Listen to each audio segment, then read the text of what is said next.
Bill Curry played center in the NFL for 10 seasons.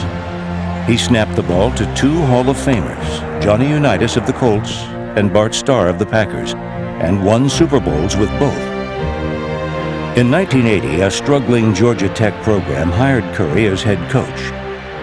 The worst preparation to be a college head coach is to play in the NFL for a long time. I learned how to be an offensive center. That took every fiber of my body, brain, soul. So I was trying to learn how to be a head coach, and the recruiting process was mystical to me.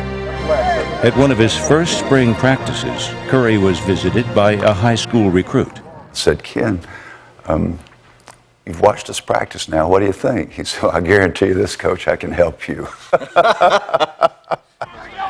In the fall, Ken Whisenhunt walked onto the team. From the day Ken Whisenhunt stepped on the practice field, he made me feel confident about him. Now, that ended up hurting us in the long run because we played him at 6 different positions because we really thought he could do anything. Late in the year, an undermanned 1-7 Georgia Tech team prepared to face #1 ranked and undefeated Notre Dame. We were practicing the week before the Notre Dame game, and at the time in college football, you used to always run plays in. They gave me the play, and I ran to the huddle, and I was looking for the quarterback to give him the play. And there was no quarterback in the huddle, and I looked back over the sideline, and Coach Curry says, "No, you're the quarterback." So at that point, I had been running some quarterbacks sporadically through the year, but they were really shaky about me playing quarterback because I struggled throwing a spiral. And in college football, if you can't throw a spiral, especially as a freshman walk-on, it makes it difficult. 10 minutes into the game, Georgia Tech lost its last healthy quarterback. With little choice, Curry turned to Whisenhunt, a walk-on freshman who had never played in a college game. I was hoping to see that magic and that Whisenhunt aura from his eyes, because you can see anything from an 18-year-old in that situation, from terror to closed eyes to nausea, all those things. And what I saw is, I said, Ken, make sure you get the snap. He said, don't worry, Coach. And he turned and ran on the field, and I thought, this might be really, really fun. And it was. Now, the quarterback has changed here, Ken Whisenhunt, a freshman from Augusta. And he is the fourth-line quarterback, so they're going with a freshman. Ben Ott, who was one of our senior leaders at the time, says, Ken, you're going to have to speak up in the huddle, son. Whisenhunt's next lesson came from the Notre Dame defense. Oh, there's a loose ball. Notre Dame has it. There's the big play. There's the big play by Tim Marshall. On his next possession, he attempted his first pass. They had a limited passing package for me.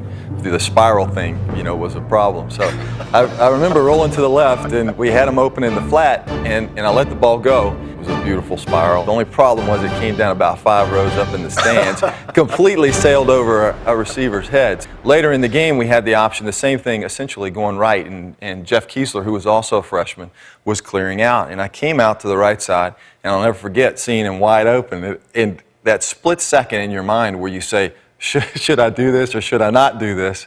And by that time, it was over. We threw it, and he made a great catch. Whisenhunt's 23-yard pass led to Georgia Tech's only points in a shocking 3-3 tie. The upset was a national story, but hardly anyone saw Whisenhunt's big completion. TV aired the game on tape delay, with Whisenhunt's pass edited out. The only visual evidence that the play happened is from the Notre Dame coaching film. After leaving Georgia Tech, Whisenhunt stayed in Atlanta to catch passes for the Falcons. Just like in college, he spent 4 years mostly losing. And just like in college, his greatest performance came against the best team in the league. Ken Whisenhunt, 30, 35, whiz to the 40. It's Whisenhunt's 5th catch of the day.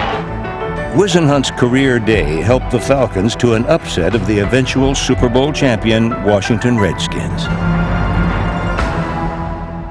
After his playing career ended, he would become the offensive coordinator for the Pittsburgh Steelers. Again, he was at his best when his team needed him most. Hey, Wes, you gotta let him keep playing now. We can't put the handcuffs on. Whisenhunt's bold play call led to the game-clinching touchdown. Now here's the handoff on the reverse to Antoine Randall. He's going to throw it down the field. There's a man open. Touchdown, Pittsburgh! The Steelers score from 43 up on a gadget play that they worked on in practice on Friday. Whisenhunt is now the head coach of the Arizona Cardinals, a team with one playoff win in 60 years. Hit as he fires deep downfield and caught bold in the midfield. History has proven that the taller the odds, the more Whisenhunt's leadership prowess stands out. We did it as a team, guys.